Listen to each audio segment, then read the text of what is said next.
നമസ്കാരം, മലയാളി വാർത്ത ഇൻസൈഡിലേക്ക് സ്വാഗതം. പെരുമ്പാവൂർ ഇപ്പോൾ കേരളത്തിന്റെ ഒരു പ്രദേശമാണെന്ന് പോലും പറയാൻ കഴിയില്ല. അന്യസംസ്ഥാന തൊഴിലാളികൾ അവരുടെ കുത്തകയാക്കി മാറ്റിയ ഇടം, ആ പ്രദേശം അവരിൽ നിന്ന് തിരിച്ചു പിടിക്കണം. ഇങ്ങനെ ഒരു ആവശ്യം പെരുമ്പാവൂരുകാർ പറയുമ്പോൾ അന്യസംസ്ഥാന തൊഴിലാളികളുടെ അതിപ്രസരത്തിൽ വീർപ്പുമുട്ടുന്ന ഒരു കൂട്ടം മലയാളികളുടെ ഭയവും ആശങ്കയുമാണ് വ്യക്തമാക്കുന്നത്. ഇത് പെരുമ്പാവൂരിന്റെ മാത്രം അവസ്ഥയല്ല, മൊത്തം കേരളത്തിന്റെ ഗതികേടാണ്. അന്യസംസ്ഥാന തൊഴിലാളികൾ എന്ന പേരിൽ വന്നു മറിയുന്നത് ബംഗ്ലാദേശികളും റോഹിംഗ്യൻസും, ഇവരിൽ കൊടും ക്രിമിനലുകളും. വി.ഡി. സതീശൻ സർക്കാരിന് അന്യസംസ്ഥാന തൊഴിലാളി വിഷയത്തിൽ എന്ത് നടപടിയെടുക്കാൻ കഴിയും എന്ന ചോദ്യം ശക്തമാകുന്നു. പിണറായി സർക്കാരിന്റെ 10 വർഷക്കാലത്ത് ലോട്ടറി ആയിരുന്നു ഇക്കൂട്ടർക്ക്. കാരണം അന്യസംസ്ഥാന തൊഴിലാളികൾക്ക് വിഹരിക്കാനുള്ള എല്ലാ സൗകര്യവും ഒരുക്കി കൊടുത്തു. അവർക്ക് പ്രത്യേക പരിഗണനയായിരുന്നു പിണറായി സർക്കാർ കൊടുത്തത്. ഇത് മാത്രമല്ല, അതിഥി തൊഴിലാളികൾ എന്ന പ്രിവിലേജ് കൂടി കൊടുക്കുകയായിരുന്നു പിണറായി സർക്കാർ ഇവർക്ക്. കേരളത്തിലുടനീളം എത്ര അന്യസംസ്ഥാന തൊഴിലാളികൾ ഉണ്ടെന്ന കണക്ക് പോലും കൃത്യമായിട്ട് സർക്കാരിന്റെ പക്കലില്ല. 10 വർഷക്കാലത്ത് ഇതിന്റെ കണക്കെടുപ്പ് പോലും നടത്തിയിട്ടില്ല എന്നുള്ളതാണ് ഗുരുതരമായ വിഷയം. ഓരോ പ്രദേശത്തെയും പോലീസ് സ്റ്റേഷനിൽ ഇവരുടെ കണക്ക് രേഖപ്പെടുത്തിയിരിക്കണമെന്നാണ്.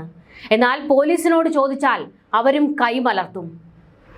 ഈ സർക്കാർ അന്യസംസ്ഥാന തൊഴിലാളികളുടെ കാര്യത്തിൽ ഇവരുടെ കൃത്യമായ കണക്കുകൾ, ഇവരിലെ ക്രിമിനൽസിലെ കണ്ടെത്താനുള്ള നീക്കങ്ങൾ, ഇത്തരത്തിലുള്ള നടപടികൾ കൈക്കൊള്ളുമോ എന്നുള്ളതാണ് കേരളത്തിലെ ജനങ്ങൾക്ക് അറിയേണ്ടത്.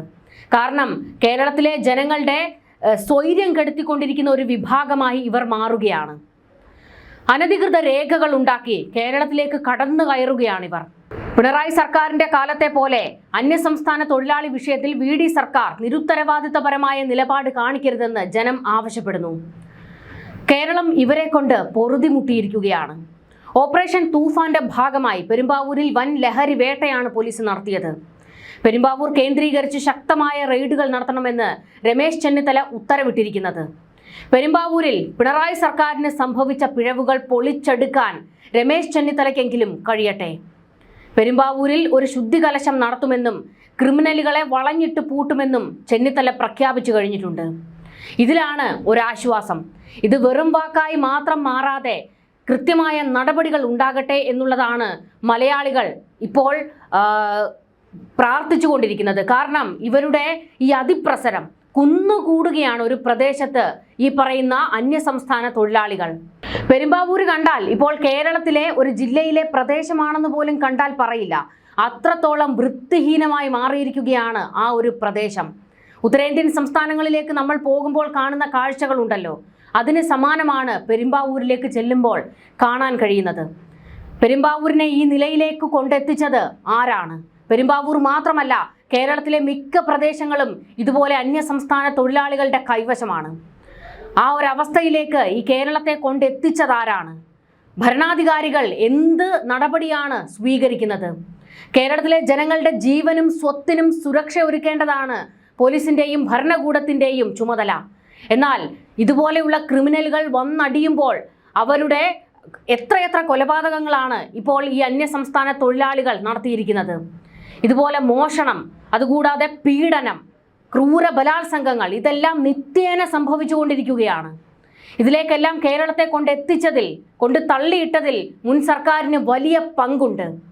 ആ പിഴവുകൾ തിരുത്താൻ ഈ സർക്കാരിന് കഴിഞ്ഞില്ലെങ്കിൽ ഇതിനേക്കാൾ വലിയ തിരിച്ചടി ഈ സർക്കാരിന് ഉണ്ടാകും. കാരണം ജനങ്ങൾ ഈ വിഷയത്തിൽ, അതായത് അന്യസംസ്ഥാന തൊഴിലാളികളുടെ വിഷയത്തിൽ ശക്തമായ നിലപാടുമായി ഇപ്പോൾ ജനങ്ങൾ രംഗത്തിറങ്ങി കഴിഞ്ഞിട്ടുണ്ട്. പലയിടത്തും പോലീസ് നിഷ്ക്രിയമാകുമ്പോൾ അവിടെ ജനങ്ങൾ, നാട്ടുകാർ ഒത്തുകൂടി പല രീതിയിലുള്ള പ്രവർത്തനങ്ങൾ, ഈ അന്യസംസ്ഥാന തൊഴിലാളികളിലെ ക്രിമിനലുകളെ പൂട്ടുന്നതിന് വേണ്ടി നാട്ടുകാർ നടത്തിക്കൊണ്ടിരിക്കുന്നത്. പെരുമ്പാവൂരിനെ കുറിച്ച് എടുത്തു പറയുന്നത്, പെരുമ്പാവൂർ ഇപ്പോൾ ഒരു പശ്ചിമ ബംഗാളിലെയോ അല്ലെങ്കിൽ ഒറീസയിലെയോ പോലെ ഒരു സ്ഥലമായി മാറിയിരിക്കുകയാണ്. പെരുമ്പാവൂരിലെ അന്യസംസ്ഥാന തൊഴിലാളികൾ അവിടുത്തെ പ്ലൈവുഡ് വ്യവസായം, നിർമ്മാണം, കാർഷിക മേഖലകൾ എന്നിവയുടെ നട്ടെല്ലാണ്. എന്നാൽ ലക്ഷക്കണക്കിന് തൊഴിലാളികൾ തിങ്ങിപ്പാർക്കുന്ന ഈ നഗരത്തിൽ സാമൂഹിക സുരക്ഷാ പ്രശ്നങ്ങളും ലഹരി മരുന്ന് കടത്തു പോലെയുള്ള നിയമവിരുദ്ധ പ്രവർത്തനങ്ങളും വലിയ വെല്ലുവിളിയായി മാറിക്കൊണ്ടിരിക്കുകയാണ്. പെരുമ്പാവൂരിന്റെ സാമ്പത്തിക അടിത്തറയായ പ്ലൈവുഡ് ഫാക്ടറികളിൽ ജോലി ചെയ്യുന്നവരിൽ ഭൂരിഭാഗവും ബംഗാൾ, അസം, ഒഡീഷ, ജാർഖണ്ഡ് തുടങ്ങിയ സംസ്ഥാനങ്ങളിൽ നിന്നുള്ളവരാണ്. എന്നാൽ ഇവർക്കിടയിൽ കൃത്യമായ രേഖകൾ പോലും ഇല്ലാതെ ബംഗ്ലാദേശികളും റോഹിംഗ്യൻസും കടന്നു കയറുന്നു. രേഖകളില്ലാതെയും അനധികൃതമായും താമസിക്കുന്ന ചിലരെ കേരള ATS പോലുള്ള ഏജൻസികൾ അറസ്റ്റ് ചെയ്തിരുന്നു. ചില പ്രദേശങ്ങളിൽ നാട്ടുകാർ തന്നെ പീപ്പിൾസ് ഫോറം എഗെയിൻസ്റ്റ് ഡ്രഗ്സ് പോലുള്ള കൂട്ടായ്മകൾ രൂപീകരിച്ച് സുരക്ഷ ഉറപ്പാക്കാൻ മുൻകൈയെടുക്കുന്നുണ്ട്. പെരുമ്പാവൂരിലെ വെങ്ങോലയ്ക്കടുത്ത് കണ്ടത്തറയിൽ നാട്ടുകാർ വെച്ച ഒരു ബോർഡ് വലിയ ചർച്ചാ വിഷയമായിരുന്നു. കഞ്ചാവ്, മരുന്ന്, പെണ്ണ് എന്നിവയ്ക്കായി ഇങ്ങോട്ട് വന്നാൽ തല്ലുമെന്നായിരുന്നു എഴുതി വെച്ചിരുന്നത് ആ ഒരു ബോർഡിൽ. പെരുമ്പാവൂരിൽ 400-ലേറെ പ്ലൈവുഡ് ഫാക്ടറികളാണ് പ്രവർത്തിക്കുന്നത്. ഓരോ ഫാക്ടറിയിലും കുറഞ്ഞത് 150 ഭായിമാർ പണിയെടുക്കുന്നു. ഇവരുടെ മാത്രം സംഖ്യ 60,000-ത്തിലധികം വരും. ഇവിടെ 100-ലേറെ തടിയറപ്പ് മില്ലുകളുണ്ട്. ഒരു മില്ലിൽ കുറഞ്ഞത് 50 ഭായിമാർ, അവരുടെ എണ്ണം 5000 കടക്കും. ചീകൽ യന്ത്രങ്ങളുടെ സ്ഥാപനങ്ങളും 100-ലധികം വരും. അവിടെയും ആകെ 5000-ത്തിലേറെ ഭായിമാർ പണിയെടുക്കുന്നു. ഇത് പെരുമ്പാവൂരിലെ ഈ തടിമില്ലൊക്കെ നടത്തുന്ന ആൾക്കാർ തന്നെ പ്രതികരിക്കുന്ന, അതിൻ്റെ മുതലാളിമാർ തന്നെ പ്രതികരിക്കുന്ന കാര്യങ്ങളാണ്. അതായത് ഈ കണക്കുകൾ കേട്ടാൽ ആരുടെയും തലയൊന്ന് പെരുക്കും.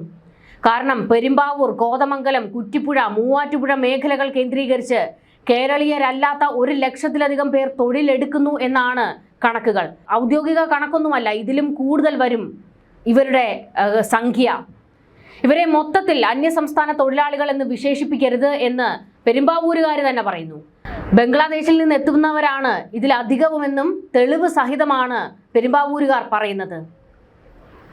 3 മാസം മുൻപ് തൃണമൂൽ കോൺഗ്രസിന് വിജയം ഉറപ്പിച്ച് മമതാ ബാനർജിയെ വീണ്ടും അധികാരത്തിലേറ്റാൻ ആലുവയിൽ നിന്ന് ട്രെയിൻ കയറിപ്പോയ ഭായിമാരിൽ പകുതി പേരും മടങ്ങിയെത്തിയിട്ടില്ല. മടങ്ങി വരാത്തവർ ബംഗ്ലാദേശികളാണെന്ന് ഉറപ്പാണ്. ചിലർ ഫാക്ടറി ഉടമകളുടെ ചെലവിൽ ടൂറിസ്റ്റ് ബസ്സിലൊക്കെയാണ് ബംഗാളിലേക്ക് പോയത്. എന്നാൽ പല ബസ്സുകളും കാലിയായാണ് മടങ്ങിയെത്തിയത്. പാതി വഴിക്ക് ഭായിമാർ സീറ്റ് കാലിയാക്കിയതിനാൽ പെട്ടെന്ന് മടങ്ങി വന്ന ബസ്സുകളുമുണ്ട്. അപകടം മണത്തവരാണ് ഇക്കൂട്ടർ. സ്ഥലം വിടാതെ പെരുമ്പാവൂരിൽ താവളമടിച്ചവരിൽ എത്ര ബംഗ്ലാദേശികൾ ഉണ്ടെന്ന് കണ്ടെത്തുകയാണ് സംസ്ഥാന ഇന്റലിജൻസ് അടിയന്തരമായി ചെയ്യേണ്ടത്. മമതാ ബാനർജിയുടെ ഭരണകാലത്ത് ബംഗ്ലാദേശികളെ അതിർത്തി കടത്തി ബംഗാളിൽ എത്തിക്കാൻ തൃണമൂൽ കോൺഗ്രസിൽ പ്രത്യേക സംഘം തന്നെ ഉണ്ടായിരുന്നു എന്ന വിവരം പുറത്തുവിട്ടത് അതിഥി തൊഴിലാളികൾ തന്നെയായിരുന്നു. ഒരാൾക്ക് അതിർത്തി കടക്കാൻ 2500 മുതൽ 10,000 രൂപ വരെയാണ് തൃണമൂൽ ഗുണ്ടകൾ ഈടാക്കിയിരുന്നത്. 10,000 നൽകുന്നവർക്ക് ആധാർ ഉടനടി ലഭിക്കും. ഇതോടെ ഇന്ത്യയിൽ എവിടെ വേണമെങ്കിലും ഇവർക്ക് സ്വതന്ത്രമായി വിഹരിക്കാം. സുവേന്ദു അധികാരി മുഖ്യമന്ത്രിയായി BJP സർക്കാർ വന്നതോടെ സംഘടിത നുഴഞ്ഞുകയറ്റം നിലച്ചു. കണക്കില്ല. പോലീസിനും അതിഥി തൊഴിലാളികളായി എത്തുന്നവരുടെ ആധാർ അടക്കമുള്ള പൂർണ്ണ വിവരങ്ങൾ കൈമാറണമെന്നാണ് വ്യവസ്ഥ. പോലീസിന് കൈമാറണമെന്ന്. ലേബർ കോൺട്രാക്ടർമാരോ അവരുടെ ഏജന്റുമാരോ ആണ് ഇത് ചെയ്യേണ്ടത്. ഫാക്ടറിയിൽ തൊഴിലാളികളുടെ വിവരങ്ങൾ ഉടമകൾ ലേബർ ഏജന്റുമാർക്ക് കൈമാറിയിരുന്നത്. പക്ഷേ ആഴ്ചതോറും ഭായിമാർ കമ്പനി മാറുന്നതിനാൽ ഇത് അപ്രായോഗികമായി. ഇടയ്ക്ക് പലരും സ്വദേശങ്ങളിലേക്ക് മടങ്ങുന്നതും പതിവാണ്. പകരം മറ്റൊരു ബാച്ചാകും എത്തുക. ചിലർ കേരളത്തിൽ തന്നെ വിവിധ ഇടങ്ങളിലേക്ക് ജോലി മാറും. ഇത് മാത്രമല്ല, കേരളത്തിൽ തന്നെ ഒരു കൂട്ടർ പ്രവർത്തിക്കുന്നുണ്ട് ഇവർക്ക് അനധികൃതമായിട്ടുള്ള രേഖകൾ ഉണ്ടാക്കി കൊടുക്കുന്നതിന്. അത് മറ്റൊരു തലവേദനയാണ്. കേരളത്തിൽ ഉള്ളവർ തന്നെ കേരളത്തിൽ നാശം വിതച്ചുകൊണ്ടിരിക്കുകയാണ്. ഇന്ത്യക്കാരാണെന്ന് തെളിയിക്കാൻ ഇവരുടെ കൈവശം ആധാർ കാർഡുണ്ട്. എന്നാൽ ഇതിൽ പലതും ഒറിജിനലിനെ വെല്ലുന്ന വ്യാജ കാർഡുകളാണെന്ന് പല ഫാക്ടറി ഉടമകൾക്കും അറിയാം. പരാതിപ്പെട്ട് പൊല്ലാപ്പാക്കേണ്ട എന്ന് കരുതി പലരും ഇത് കണ്ണടയ്ക്കുന്നു. പോലീസിന് മുന്നിൽ സമർപ്പിക്കുന്ന ആധാർ കാർഡുകളുടെ നിജസ്ഥിതി അറിയാനും സംവിധാനമില്ല. രാപ്പകൽ ഭേദമന്യേ അധ്വാനിക്കാൻ ഭായിമാർ തയ്യാറാണ്. സമാന്തരമായി ലഹരി വിൽപ്പനയും നടത്തും. വ്യക്തികൾ ഒരുക്കി കൊടുക്കുന്ന താൽക്കാലിക ലയത്തിൽ വൃത്തിഹീനമായ അന്തരീക്ഷത്തിലാണ് ഇവർ താമസിക്കുന്നത്. രാത്രിയിൽ ലഹരി മൂത്ത് കയ്യാങ്കളിയും അസഭ്യവർഷവും പതിവാണ്. ഇങ്ങനെ അട്ടിയടിക്ക് ജീവിക്കുന്നത് കൊണ്ട് തന്നെ വലിയ രോഗങ്ങളാണ് പടർന്നുകൊണ്ടിരിക്കുന്നത്. ഇത് മാത്രമല്ല, പെരുമ്പാവൂർ കേന്ദ്രീകരിച്ച് HIV പോലെയുള്ള മാരക രോഗങ്ങൾ പെരുകുന്നു എന്നുള്ള വിവരവും പുറത്തു വന്നിട്ടുണ്ട്. MDMA പോലുള്ള രാസലഹരികൾ കേരളത്തിൽ എത്തിക്കുന്ന കാരിയേഴ്സ് കൂടിയാണ് ഇവർ. നാട്ടിൽ പോയി മടങ്ങുമ്പോൾ ലക്ഷങ്ങൾ മൂല്യമുള്ള ലഹരിയാണ് ചിലർ കൊണ്ടുവരിക. തമ്പടിക്കുന്ന നഗരത്തിൽ തന്നെ ഇത് വിറ്റ് തീർക്കും. ഉപഭോക്താക്കളിൽ മലയാളികളും ധാരാളമാണ്. ആലുവ റെയിൽവേ സ്റ്റേഷനിൽ ട്രെയിനിൽ വന്നിറങ്ങുന്ന 100 കണക്കിന് അതിഥികൾക്കൊപ്പം വനിതകളും ഉണ്ടാകും. ഇവർ ഭാര്യമാരാകുമെന്ന് കരുതിയാൽ തെറ്റി. ലിവിംഗ് ടുഗദർ എന്ന് പറയാനും പറ്റില്ല. കേരളത്തിലെത്തിയാൽ ഇവർ പലർക്കൊപ്പം മാറി മാറിയാണ് താമസം. ഒരിക്കൽ കൊണ്ടുവരുന്ന സ്ത്രീകളെ അടുത്ത തവണ കൂടെ കൂട്ടില്ല. ഇവരുടെ മടക്കയാത്രയാകട്ടെ മറ്റാരുടെയെങ്കിലും കൂടെയാകും. 1,00,000-ലധികം വരുന്ന അതിഥികൾ കൂട്ടത്തോടെ തെരുവിലിറങ്ങിയാൽ കേരളീയർക്ക് പിടിച്ചു നിൽക്കാൻ കഴിയില്ല എന്ന് പെരുമ്പാവൂരുകാർ ഗതികേട് കൊണ്ട് പറയുന്നു. നാട്ടുകാർ ആശങ്കയിലാണ്. പക്ഷേ വ്യാപാരികൾ, ഓട്ടോറിക്ഷക്കാർ, പാർപ്പിടം ഒരുക്കുന്നവർ, ബിവറേജ് ഷോപ്പുകൾ, ആശുപത്രികൾ എന്നീ മേഖലകളിൽ ഉള്ളവർക്ക് ഇവരെ കൊണ്ട് ഉപകാരവും ഏറെയാണ്. ഫാക്ടറികൾ പ്രവർത്തിക്കുന്നത് തന്നെ ഇവരുള്ളതിനാലാണെന്ന് ഉടമകൾ പറയുന്നു. അതിഥി തൊഴിലാളികൾ അഴിഞ്ഞാടിയാൽ പോലീസും നിഷ്ക്രിയമാകും എന്നതിന് തെളിവാണ് 2021 ഡിസംബർ 25 അർദ്ധരാത്രി എറണാകുളം കിഴക്കമ്പലത്തെ കിറ്റക്സ് ലേബർ ക്യാമ്പിൽ പൊട്ടിപ്പുറപ്പെട്ട കലാപം. ക്രിസ്തുമസ് ആഘോഷത്തിനിടയിലുണ്ടായ സംഘർഷവും തുടർന്നുണ്ടായ അക്രമങ്ങളുമായിരുന്നു കിഴക്കമ്പലം ലേബർ ക്യാമ്പ് കലാപം എന്നറിയപ്പെടുന്നത്. മദ്യപാനത്തെ തുടർന്നുണ്ടായ തർക്കം പരിഹരിക്കാനെത്തിയ കുന്നത്തുനാട് പോലീസിന് നേരെ തൊഴിലാളികൾ ആക്രമണം അഴിച്ചുവിടുകയായിരുന്നു. പോലീസ് ജീപ്പുകൾ തല്ലിത്തകർത്തും ഒരു വാഹനം കത്തിക്കുകയും ചെയ്തു. ഇവർ അക്രമത്തിൽ CI അടക്കം 5 പോലീസുകാർക്കാണ് പരിക്കേറ്റത്. 170-ലധികം അതിഥി തൊഴിലാളികളെയായിരുന്നു പോലീസ് അന്ന് അറസ്റ്റ് ചെയ്തത്. സംസ്ഥാനത്ത് വൻ ചർച്ചയായ ഈ സംഘർഷത്തെ തുടർന്ന് പോലീസിനെ ആക്രമിച്ചവരെ നിയമത്തിന് മുന്നിൽ കൊണ്ടുവരുന്നതിനൊപ്പം തൊഴിലാളികളുടെ വിവരശേഖരണം കർശനമാക്കണമെന്നും തൊഴിൽ വകുപ്പ് നിർദ്ദേശം നൽകി. പക്ഷേ ഇത് പാലിക്കാൻ ബന്ധപ്പെട്ടവർ തയ്യാറാകുന്നില്ല. കേരളത്തിനകത്ത് ജോലി ചെയ്യുന്ന അന്യസംസ്ഥാന തൊഴിലാളികളുടെ യാതൊരു വിവരങ്ങളും സംസ്ഥാന സർക്കാരിന്റെ കൈവശമില്ല എന്നത് ഞെട്ടിപ്പിക്കുന്ന വസ്തുതയാണ്. ഈ സാഹചര്യത്തിൽ അന്യസംസ്ഥാന തൊഴിലാളികളെ ജോലിക്ക് എടുക്കുന്ന കരാറുകാരും അവർക്ക് താമസ സ്ഥലം നൽകുന്ന കെട്ടിട ഉടമകളും അധികൃതർക്ക് യഥാസമയം വിവരങ്ങൾ കൈമാറാൻ തയ്യാറായാൽ ഒരു പരിധിവരെ ഇത്തരത്തിലുള്ള കുറ്റകൃത്യങ്ങൾ വ്യാപിക്കുന്നത് തടയാനാകും. അന്യസംസ്ഥാന തൊഴിലാളികളുടെ എണ്ണം സംസ്ഥാനത്ത് നാൾക്ക് നാൾ വർദ്ധിക്കുന്നത് നാട്ടുകാരിൽ ആശങ്ക വർദ്ധിപ്പിക്കുകയാണ്. വർദ്ധിച്ചു വരുന്ന കഞ്ചാവ് ലഹരി ഉപയോഗം, പകൽ സമയങ്ങളിൽ വീടുകളിലെത്തുന്ന വിൽപ്പനക്കാരുടെയും ഭിക്ഷാടകരുടെയും വർധനവും തന്നെയാണ് ഇതിനുള്ള പ്രധാന കാരണമായി ചൂണ്ടിക്കാണിക്കപ്പെടുന്നത്. സംസ്ഥാനത്ത് പല അക്രമ, കൊലപാതക, കഞ്ചാവ്, മയക്കുമരുന്ന് കേസുകളിൽ അന്യസംസ്ഥാന തൊഴിലാളികൾ പ്രതിയാകുന്നതും കൂടിക്കൂടി വരുന്നു.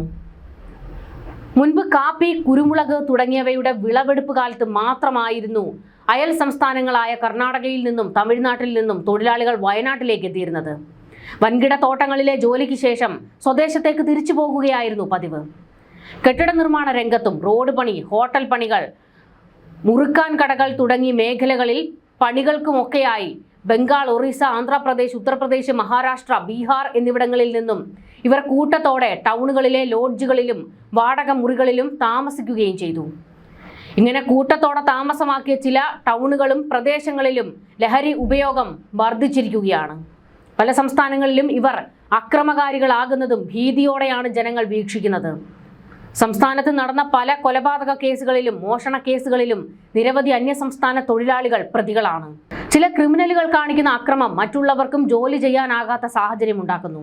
ഇന്ന് സംസ്ഥാനത്ത് മിക്ക തൊഴിൽ മേഖലകളിലും അന്യസംസ്ഥാന തൊഴിലാളികളുണ്ട്. എന്നാൽ എത്ര അന്യസംസ്ഥാനക്കാരായ തൊഴിലാളികൾ ജോലി ചെയ്യുന്നുണ്ടെന്ന് അധികൃതർക്ക് അറിയില്ല.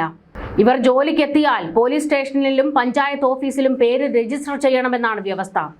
തിരിച്ചറിയൽ കാർഡിന്റെ കോപ്പി ഉൾപ്പെടെ നൽകുകയും വേണം. പ്രാഥമിക ആരോഗ്യ കേന്ദ്രത്തിൽ പരിശോധന നടത്തിയ ശേഷം ഹെൽത്ത് കാർഡ് ഓരോ തൊഴിലാളിയും സൂക്ഷിക്കുകയും വേണം.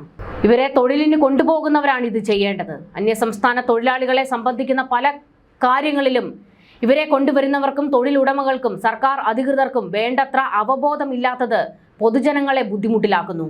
പിണറായി സർക്കാരിന്റെ കാലത്ത് ഇവർ വലിയ രീതിയിലായിരുന്നു അന്യസംസ്ഥാന തൊഴിലാളികളുടേത്.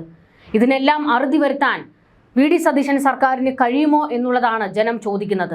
പെരുമ്പാവൂർ കേന്ദ്രീകരിച്ച് എന്തായാലും ഒരു ശുദ്ധികലശത്തിന് ആഭ്യന്തരമന്ത്രി ഇറങ്ങിയിട്ടുണ്ട്. അത് വെടിപ്പായി നടന്നു കഴിഞ്ഞാൽ ഇക്കൂട്ടത്തിലെ ക്രിമിനലുകളെ കണ്ടെത്തി നാട് കടത്തുന്ന നീക്കത്തിലേക്ക് കടക്കണം എന്നാണ് ജനങ്ങൾ ആവശ്യപ്പെടുന്നത്. പിണറായി വിജയൻ വളർത്തിയ ഒരു കൂട്ടത്തെ കടയ്ക്കൽ തന്നെ വെട്ടാൻ എന്തായാലും രമേശ് ചെന്നിത്തലയ്ക്ക് കഴിയും എന്നാണ് എല്ലാവരും വിശ്വസിക്കുന്നത്.